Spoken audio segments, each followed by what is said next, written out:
السلام علیکم عزیز طلبہ و طالبات، آج ہم 11ویں معاشیات کے دوسرے چیپٹر کا مطالعہ کریں گے جو زر ہے۔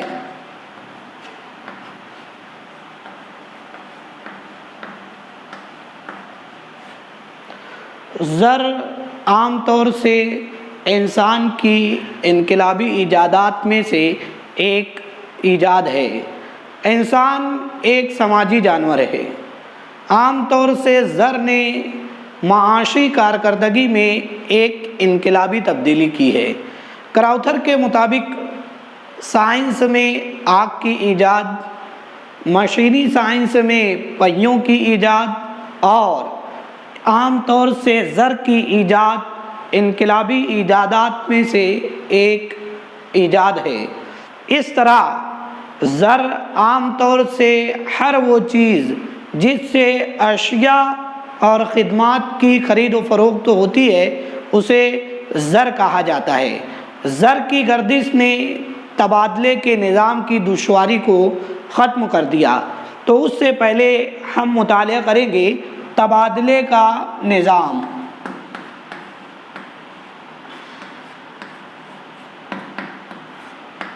جسے بارٹر سسٹم بھی کہتے ہیں۔ تبادلے کا نظام عام طور سے اسے کہتے ہیں جو اشیاء کے بدلے اشیاء کا لین دین ہوتا ہے، اسے تبادلے کا نظام کہتے ہیں۔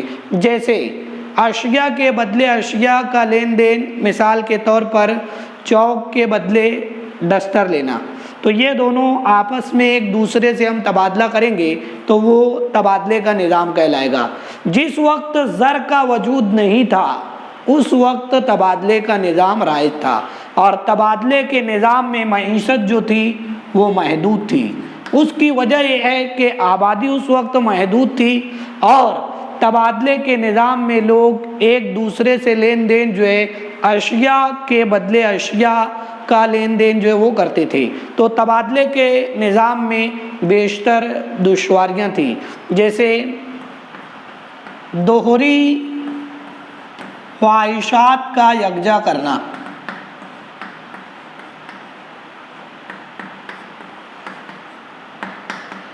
عام طور سے اگر ہم دیکھیں تبادلے کے نظام میں آبادی محدود تھی، دیہات تھے، تو اس وقت جو ہے لوگ لین دین کے لیے جو ہے تبادلے کے نظام میں اشیاء کو لین دین کا ذریعہ بنایا۔ جیسے اے نامی شخص کے پاس چاول ہے اور بدلے میں وہ خواہش جو ہے گیہوں چاہتا ہے۔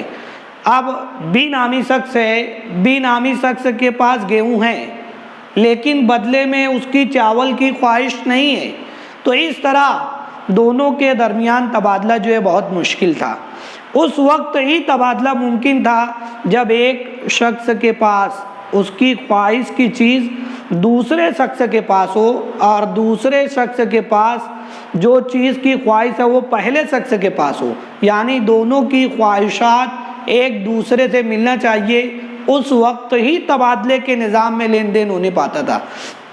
مثال کے طور پر اے نامی شخص کے پاس اگر کپڑا ہے اور بدلے میں وہ چاول کی خواہش رکھتا ہے، بی نامی شخص ہے، بی نامی شخص کے پاس چاول ہے اور وہ بدلے میں کپڑے کی خواہش رکھتا ہے، تو اس وقت ہی تبادلہ ہو سکتا تھا۔ اگر دونوں اشخاص میں ایک شخص کے پاس بھی اگر خواہش کی تبدیلی ہوگی تو اس وقت لین دین کرنا جو ہے بہت مشکل تھا۔ جیسا کہ میں نے کہا کہ اے نامی شخص کے پاس کپڑا، بی نامی شخص کے پاس چاول، اور دونوں کی خواہشات ایک دوسرے سے ملتی ہے تو لین دین آسانی سے ہو جاتا ہے۔ لیکن اگر جو شخص کے پاس کپڑا ہے، چاول کی خواہش ہے، لیکن چاول والے شخص کو کپڑے کی خواہش نہیں ہے تو اس وقت لین دین بہت مشکل تھا۔ اسی طرح عام قدر کی پیمائش،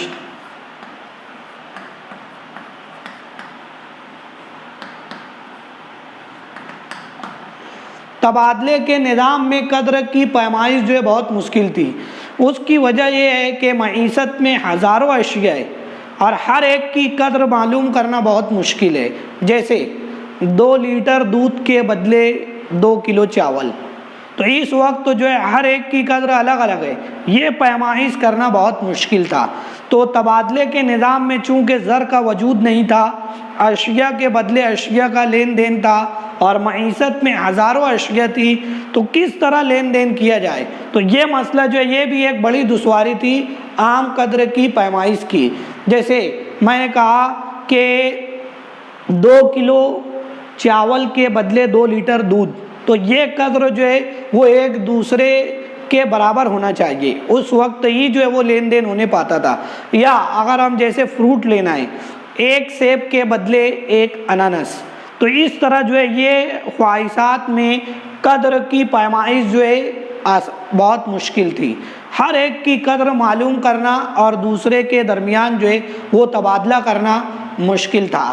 اسی طرح ذخیرے اندوزی کی کمی یا ذخیرے کی کمی، چونکہ معیشت جو ہے محدود تھی، آبادی محدود تھی، عام طور سے معیشت میں جلد خراب ہونے والی اشیاء بھی ہوتی تھی، جیسے مچھلی، انڈا، سبزی، ترکاریاں وغیرہ، اس کا ذخیرہ کرنا بہت مشکل تھا۔ اور اگر ذخیرہ کرنے والی اشیاء جیسے چاول، گیہوں وغیرہ ہے، تو بڑے پیمانے پر جگہ کی کمی کی وجہ سے اس کا ذخیرہ نہیں کیا جا سکتا تھا۔ تو تبادلے کے نظام میں عام طور سے ذخیرے کی کمی یہ بھی ایک بڑی دشواری تھی۔ اسی طرح ناقابل تقسیم اشیاء،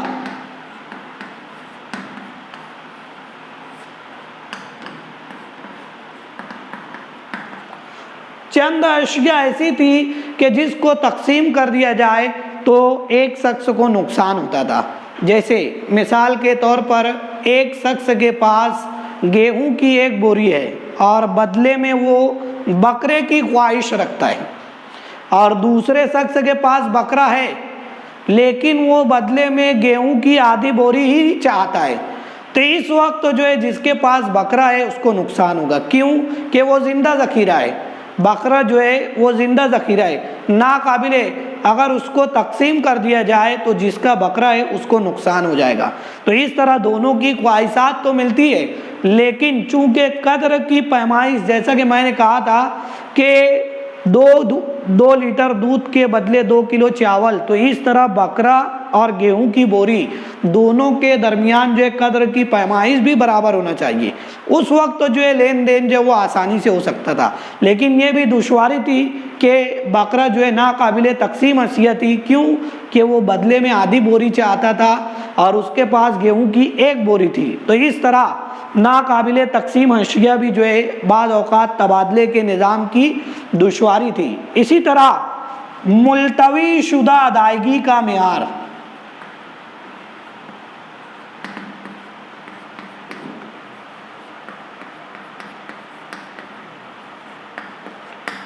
عام طور سے ملتوی شدہ ادائیگی کا معیار اسے کہتے ہیں جو مستقبل میں کی جانے والی قرض کی ادائیگی، اسے ملتوی شدہ ادائیگی کا معیار کہتے ہیں۔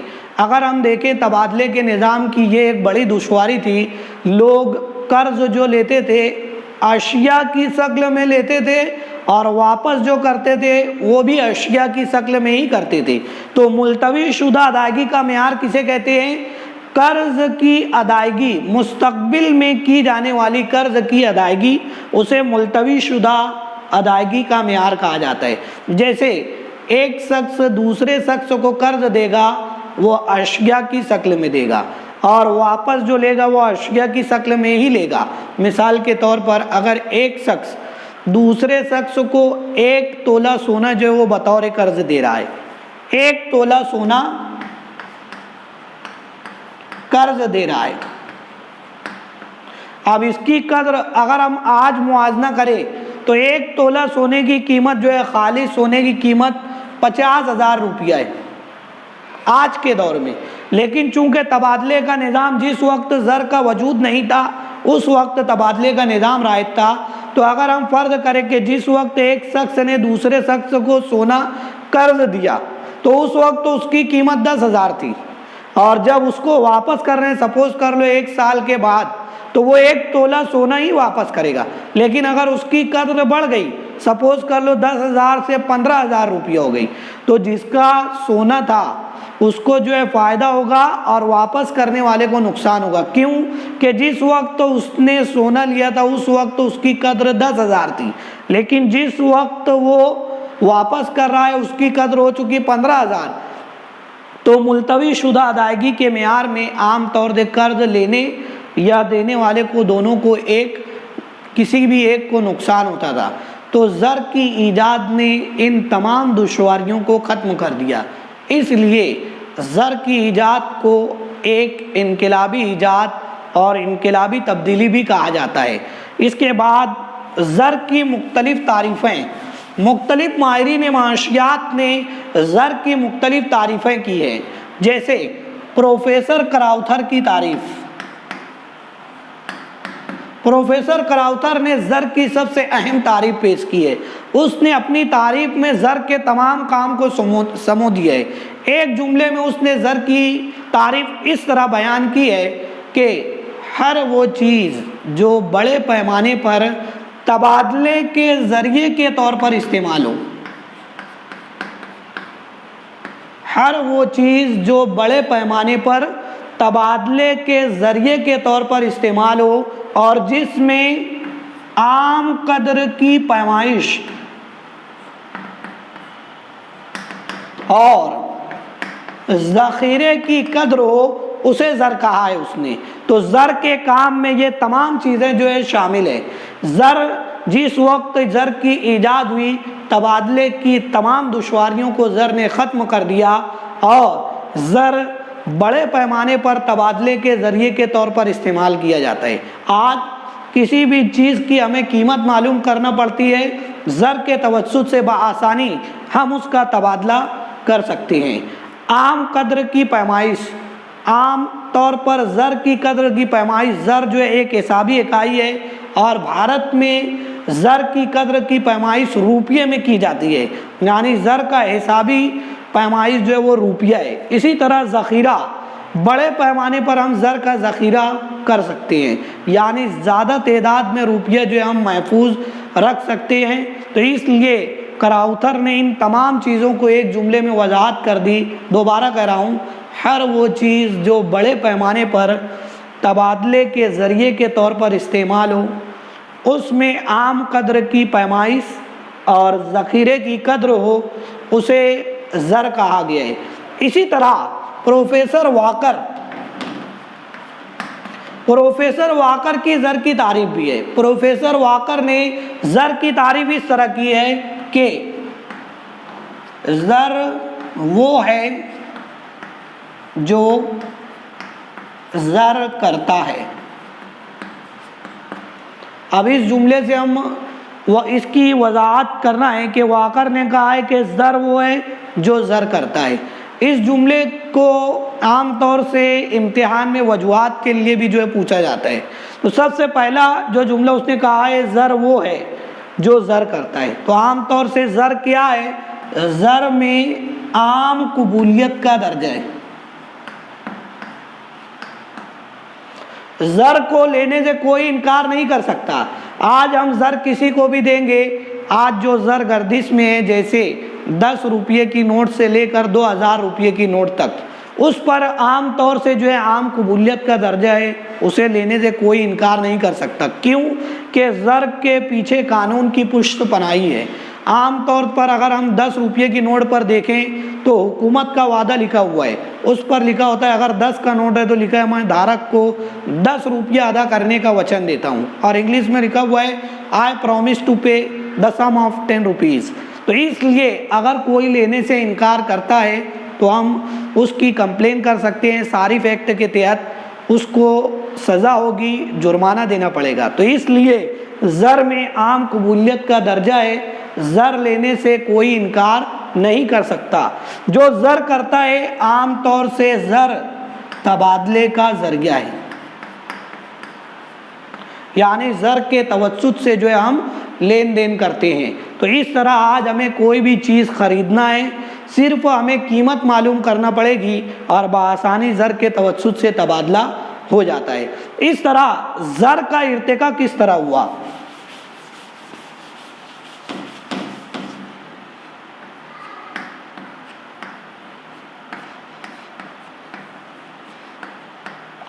زر کا ارتقا عام طور سے دیکھیں گے، ابتدا میں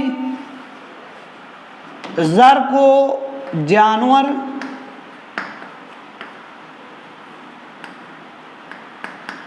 بحیثیت زر استعمال کیا گیا، اس کے بعد دوسرا جزو جو ہے وہ ہے اشیاء زر،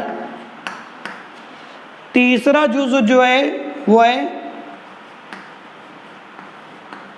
دھاتی زر، اس کے بعد چوتھا جزو ہے کاغذی زر، یا اسے بینک زر بھی ہم کہہ سکتے ہیں، اور آخری جزو جو دیا گیا آج جدید دور میں وہ ہے کریڈٹ کارڈ یا ڈیبٹ کارڈ۔ اس طرح زر کا ارتقا ہوا۔ ابتدا میں چونکہ آبادی محدود تھی تو اس وقت جانوروں کو بحیثیت زر استعمال کیا گیا اور اشیاء زر، تو یہ دونوں کو اگر ہم دیکھیں، جانور بحیثیت زر اور اشیاء بحیثیت زر، تو اسے دیہی معیشت کا درجہ حاصل ہے۔ یعنی ابتدا میں ہاتھی دانت، چمڑے، گائے وغیرہ کی کھال، ان تمام کو کوڑی، یہ تمام سیپ، خشک مچھلیاں وغیرہ، ان تمام کو جو ہے جانور بحیثیت زر جو ہے استعمال کیا گیا۔ چونکہ آبادی محدود تھی، لوگ عام طور سے جو ہے جہاں رہتے تھے جو چیزیں بآسانی دستیاب ہو جاتی تھی اسے لین دین کا ذریعہ جو ہے وہ بنایا گیا، تو عام طور سے ابتدا میں ہاتھی دانت، چرم یعنی چمڑے، سمندروں کی خشک مچھلیاں، سیپ، ان تمام کو ابتدا میں زر کے طور پر استعمال کیا جاتا تھا۔ اس کے بعد اشیاء زر، ابھی جو ہم نے تبادلے کے نظام کا مطالعہ کیا اسے ہی اشیاء زر کہتے ہیں، یعنی اشیاء کے بدلے اشیاء کا لین دین کرنا، تو اسے دیہی معیشت کا درجہ حاصل ہے۔ ابتدا میں آبادی محدود تھی، چھوٹے چھوٹے دیہات تھے، تو جو دیہاتوں میں رہتے تھے وہ اپنی ضروریات کی چیزیں ایک دوسرے سے تبادلہ جو وہ لین دین کرتے تھے۔ جیسے جیسے آبادی بڑھی تو اس طرح جو ہے آبادی بڑھنے سے معیشت جو ہے دیہی معیشت سے کس میں تبدیل ہو گئی؟ شہری معیشت میں۔ تو اس وقت جو ہے اشیاء زر کے بعد جو ہے دھاتی زر کا وجود ہوا، اور مختلف بادشاہوں کے ادوار جو شروع ہوئے، تو دھاتی زر، جس بادشاہ کی حکومت ہوتی تھی وہ اپنے طور پر دھاتی زر جو ہے وہ ڈالتے تھے اور اپنا سکہ بناتے تھے۔ ابتدا میں ہم دیکھیں جس وقت دیہی معیشت کے بعد شہری معیشت میں تبدیل ہوئی تو اس وقت معیاری سکے چلتے تھے، یعنی سونے اور چاندی کے سکے، جسے معیاری سکے کہتے ہیں۔ تو بادشاہ اپنے وقت میں اپنی علامت کے تحت جو ہے وہ سکہ ڈالتے تھے۔ تو اس طرح شہری معیشت میں دھاتی زر کا وجود ہوا۔ چونکہ دھاتوں کی قلت ہونے لگی تو اس کے بعد کاغذی زر کا وجود ہوا۔ کاغذی زر میں آج ہم جتنے بھی نوٹ گردش میں ہیں اسے کاغذی زر کہتے ہیں، یا بینک زر۔ بینک زر میں عام طور سے ڈرافٹ، چیک وغیرہ کا استعمال جو ہے وہ ہوتا ہے۔ تو اس طرح شہری معیشت کے بعد اس کو جو درجہ حاصل ہے وہ ہے قومی معیشت کا درجہ۔ جیسے جیسے آبادی بڑھتے گئی شہری معیشت سے قومی معیشت میں تبدیل ہوا، اور دھاتی زر چونکہ دھات کی قلت محسوس ہوئی، اور اس وقت جب آبادی بہت زیادہ بڑھ گئی تو اس وقت کاغذی زر رائج ہوا، اور کاغذی زر کو قومی معیشت کا درجہ حاصل ہوا۔ اور آخری میں آج ہم جدید دور میں دیکھیں تو انقلابی ایجادات میں سے ایک، جسے پلاسٹک زر بھی کہا جاتا ہے، کریڈٹ کارڈ اور ڈیبٹ کارڈ، اسے عام طور سے عالمی معیشت کا درجہ حاصل ہے،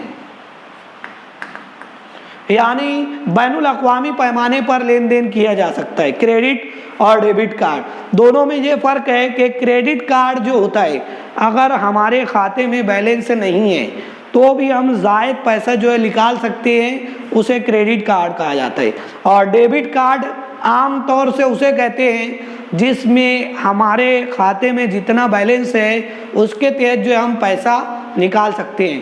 تو اس طرح زر کا ارتقا جو ہے ابتدا میں جانور اور اشیاء بحیثیت زر جسے دیہی معیشت کا درجہ حاصل ہے، اس کے بعد دھاتی زر جسے شہری معیشت کا درجہ حاصل ہے، کاغذی یا بینک زر جسے قومی معیشت کا درجہ حاصل ہے، اور آخر میں کریڈٹ کارڈ یا ڈیبٹ کارڈ، جسے عالمی معیشت یا پھر ہم اسے بین الاقوامی معیشت بھی کہہ سکتے ہیں، اسے بین الاقوامی معیشت کا درجہ حاصل ہے، یعنی ہم ایک ملک سے دوسرے ممالک میں بھی لین دین ڈیبٹ اور کریڈٹ کارڈ کے ذریعے جو وہ کر سکتے ہیں۔ شکریہ۔